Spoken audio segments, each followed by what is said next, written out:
좋은 감정인가요? 아, 맞아요. 다들 이렇게 대답을 하십니다. 가장 중요한 건 감정은 좋은 감정, 나쁜 감정이 없다라는 걸 먼저 기억해 주시면 좋을 것 같아요.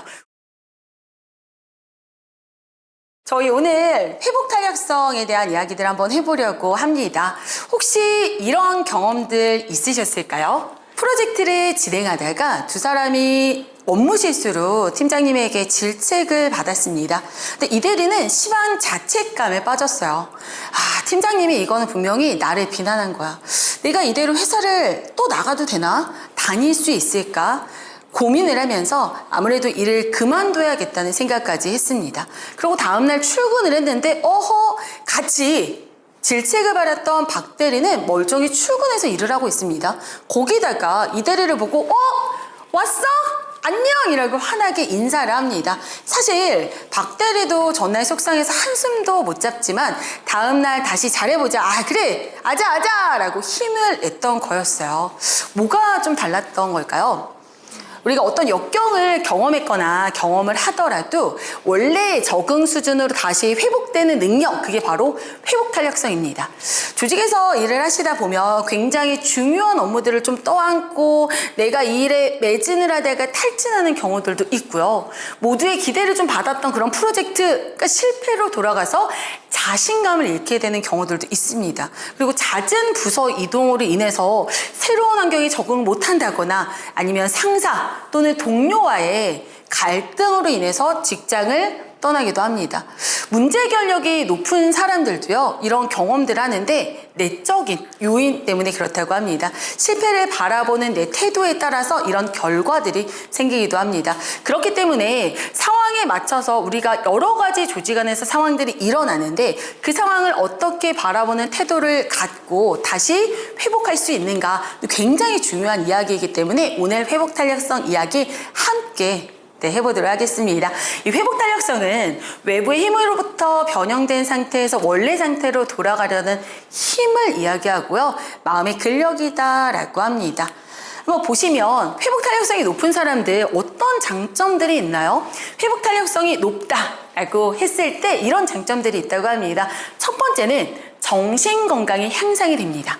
감정 조절 능력을 가지고 있기 때문에 부정적인 감정에 압도되지 않아요. 와, 이거 내 잘못이야.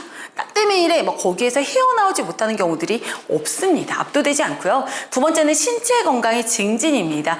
면역 체계가 강화되기 때문에 질병에 대한 저항력이 굉장히 높아지고요. 세 번째는 직장 생활의 질 향상입니다. 당연히 업무 생산성 증가하고요.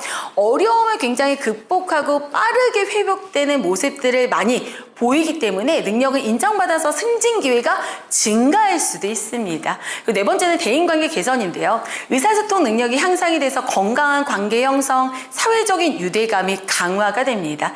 다섯 번째는 개인적 성장으로 자신감, 자아 존중감이 높아지게 되고요. 그리고 리더십 강화에도 영향을 미칩니다. 변화 위기 관리를 잘하게 되고 어려운 상황에서도 효과적으로 팀을 이끌 수 있습니다.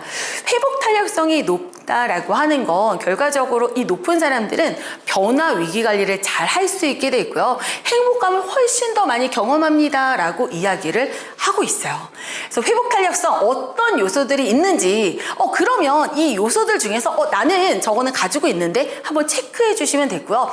저 부분은 내가 조금 더 채워야겠다라는 내용 오늘 저와 함께 채워주시면 될 것 같습니다. 먼저 회복 탄력성의 핵심 요소 한번 보면 자기조절 능력 있고요. 긍정성, 대인관계 능력 있습니다. 먼저 자기조절 능력에는 감정조절력, 충동통제력, 원인 분석력 있고요. 긍정성에는 자아 낙관성, 생활 만족도, 감사하게 있어요. 대인관계 능력에는 소통 능력, 공감 능력, 자아 확장력이 있습니다.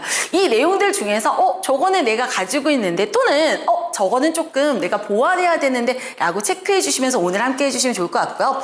오늘 이 시간에는 자기조절 능력에서 감정 조절력에 대해서 먼저 함께 해보도록 하겠습니다. 저희 자기조절력이라는 거 많이 잘 하고 계실까요? 감정, 어떤 상황이 생겨요? 그럼 감정을 느끼세요, 안 느끼세요? 느끼시죠? 감정을 느끼세요. 근데 그 감정들 내가 요 감정을 태도로 내비치진 않나? 이걸 한번 생각해 주시면 좋을 것 같고요. 감정조절법이라는 건 감정을 억압하거나 억제하는 게 아니고 건강하게 이 감정을 표현하고 감정을 풀 수 있는 방법이어서 오늘 이 감정조절법을 한번 배워보도록 하겠습니다. 먼저 감정을 인식하는 게 되게 중요해요. 먼저 감정을 지금 내 감정이 어떻지? 그 감정의 단어를 찾아주셔야 돼요. 감정이라는 거 굉장히 부정적인 감정이 들 때 이 감정이 무슨 감정인지 그 감정의 이름을 찾아주는 것만으로도 내 호르몬의 변화가 일어난다고 해요. 그래서 감정을 인식하는 게 가장 중요하고요. 두 번째는 감정 수용입니다. 내가 왜 이 감정을 느꼈지? 혹시 그게 부정적인 감정일지라도 내가 이만한 상황 때문에 이 감정을 느낀 거야. 내가 옳아 라고 지지해 주는 거, 인정해 주는 게 굉장히 중요하고요. 세 번째는 감정을 표현해 주는 거야. 내가 감정 인식, 감정 수용까지 오고 감정을 표현할 때는 부르르 화내면서 표현을 할까요? 그러지 않겠죠. 조금 어느 정도 이래서 이랬구나라고 사실적으로 표현을 하실 수가 있어요. 그래서 사실적으로 감정을 표현해 주시면 되고요. 마지막에는 감정 해소입니다. 조금 건강하게 감정 관리를 할 수 있는, 해소할 수 있는 방법을 찾아서 해주시면 된다라는 이야기를 드려요. 그렇다면 감정 인식, 먼저 감정들을 볼게요. 저는 감정 단어 많이 알고 있습니다 라고 하시는 분들도 계시고요. 어떤 분들은 감정 하면은 기쁨, 슬픔, 화, 짜증 요게 다 아닙니까? 라고도 하시거든요. 그래서 감정을 한번 보면 우선 긍정적 감정하고 부정적 감정으로 나눌 수가 있어요. 긍정적 감정, 부정적 감정, 어떤 감정이 좋은 감정인가요? 맞아요. 다들 이렇게 대답을 하십니다. 가장 중요한 건 감정은 좋은 감정, 나쁜 감정이 없다라는 걸 먼저 기억해 주시면 좋을 것 같아요. 오늘 날씨 굉장히 화창해요. 오는데 기분이 너무 좋더라고요. 그쵸? 좋은 날씨인가요? 갑자기 대답이, 그쵸? 비 오는 날은요? 좋은 날씨인가요? 네, 그쵸? 어떤 날씨, 비 오는 날, 눈 오는 날, 맑은 날, 구름 낀 날 어떤 날씨를 보고 이건 좋은 날씨고요. 이건 나쁜 날씨예요 라고 이야기하지 않습니다. 그쵸? 선호도가 다를 뿐이죠. 감정도 똑같이 긍정적 감정, 부정적 감정 다 좋다, 나쁘다라고 이야기하진 않는다. 그래서 부정적 감정은 나쁜 거야! 이거 느끼면 안 돼! 라는 생각부터 버려주시면 감사할 것 같습니다. 그러면 감정을 한번 느껴보도록 할게요. 제가 감정 단어를 쭉 한번 많이 드려볼 거예요. 그러면 최근 일주일 동안에 조직에서 있었던 한 가지 상황을 한번 떠올려 봐 주시고요. 그 다음에 그 상황에서 내가 느낀 감정은 뭐였지를 한번 찾아봐 주시기 부탁을 드릴게요. 잠깐 한번 시간 드려보겠습니다. 제가 이 단어들을 보여드리면 감정 단어가 저렇게 많아요? 라고 말씀해 주시는데 이것보다 더 많습니다. 그래서 우리가 내가 지금 이 상황에서 느끼는 이 감정이 뭐지? 정확하게 감정을 인식하는 게 먼저 중요하기 때문에 감정 단어를 좀 많이 알고 있는 것도 도움이 되세요. 한번 생각해 볼게요. 어떤 상황을 생각을 하셨어요. 한 가지 상황을. 그러면 느껴지는 감정은 한 개이신가요? 여러 개요. 그쵸. 여러 개. 하나의 상황에는 하나의 감정만 느껴지지 않고요. 여러 개의 감정들이 느껴지는 게 맞습니다. 그래서 정확하게 내가 이 감정이 느껴지고 있구나를 판단하는 게 되게 중요해요. 그게 바로 감정 인식이다라는 이야기를 드립니다. 예를 들어서 보고서를 한 일주일 동안 준비를 했어요. 그리고 한 이틀은 정말 밤을 새서 열심히 준비한 것 같아요.